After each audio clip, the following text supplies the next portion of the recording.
opäť ste nesklamali a predstavili ste kolekciu, ktorá bola dokonalá a doslova nám brala dých. Čím ste sa inšpirovali tentokrát? Ťažko povedať, to vyšlo z takej emócie, že mám pocit, že je toľko zla na svete a toľko škaredých vecí, ktoré ja už otvorím sociálne siete a stále bum, bum, bum, bac, o ktoré samozrejme človek chce byť informovaný, chce sa zaujímať, tak si to aj prečíta a nie je to vždy milé a situácia je komplikovaná. Mám pocit, že tak asi za môj život si nepamätám, že bola komplikovanejšia. Ale nechcem to si nejako extrémne pripúšťať.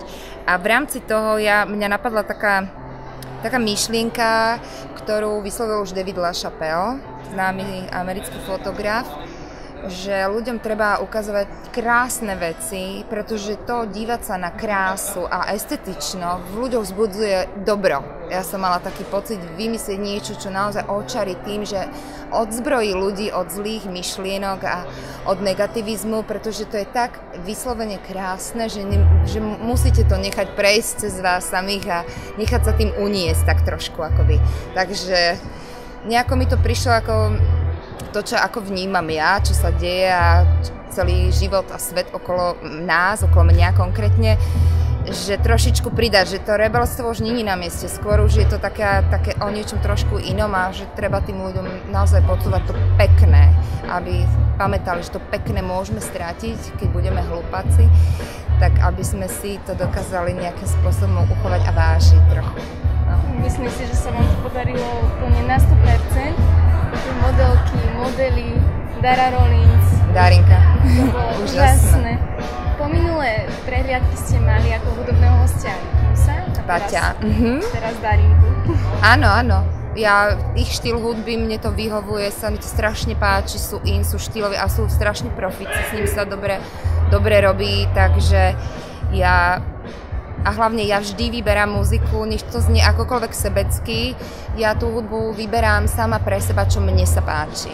Vždycky koncipujem to tak, že musí sa to páčiť jednoducho, mne ináč to nedám. Takže ja si robím vlastnú diskografiu a diskotéku, tak preto vždycky, keď už sú nejakí interpreti, tak sú to tie topky, lebo tie topky počúvam aj ja, aj každý, kto má dobrý vkus. A ono to nie je zadarmo, že sú topky, alebo že len tak, oni naozaj, pretože sú najlepší, takže... Už nie ste iba ale modná návrhárka, ale teda navrhli ste aj bytový dizajn. Ako ste sa vlastne k tomu dostali? Ja som sa k tomu dostala minulý rok skrz svoju kamarátku známu, ktorá si u mňa objednala veci, aby som jej odekorovala dom. Nádherný rodinný dom, ktorý z okolností bol aj vo videu, ktoré bolo úvodné video ku prehliadke, ten teaser, kde bola vlastne Diana Mórová. A to video sa odohráva v tom dome, takže sú tam natočené aj tie detaily toho domu. A mňa to tak primelo, akože chytilo za srdce, lebo začali sme tvoriť, vymysleli sme úplne úžasné typy, čo sa dá robiť s hodvábnymi závesmi, s hodvábnymi poduškami, čalúneniami, sklenené prvky určité, také. A ja som sa toho teda tak chytila, mňa to strašne zaujalo, ja som sa to snažila, prečo by som to nedala do prehliadky, skúsim to prepojiť aj s tými šatami, aj s doplnkami, aby to malo tú jednu tému proste. Predstavila som si, že mohlo by to byť naozaj krásne. A tým, že už som teda sa trošku do toho zapracovala a naozaj ten dom sa podaril, je nádherný, tak som si trúfla, že teda vyskúšam, urobím si proste, vymyslím si proste kolekciu a k tomu niečo, čo by som doladila, aby sa to dalo odprezentovať všetko pekne na mole.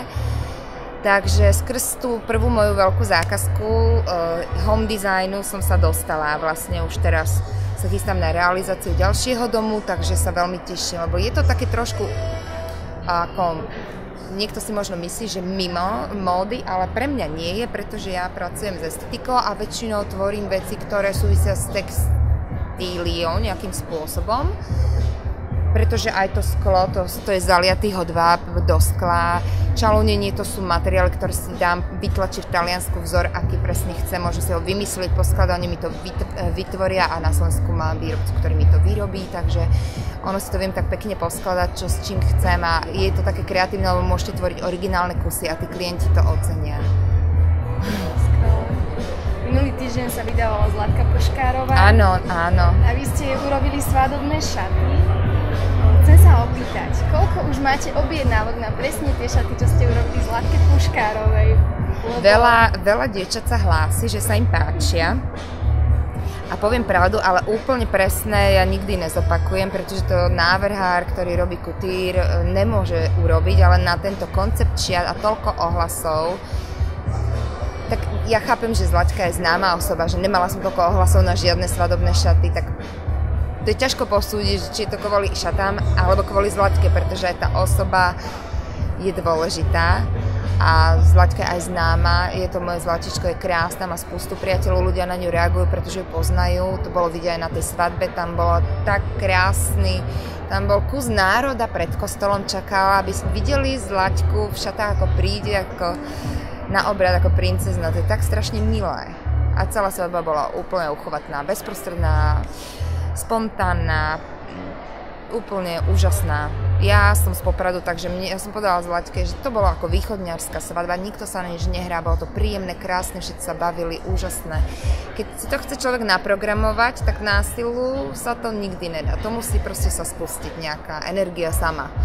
Ale oni sú obidva strašne zlatí, takže ja som vedela som, že to bude dobrá svadba.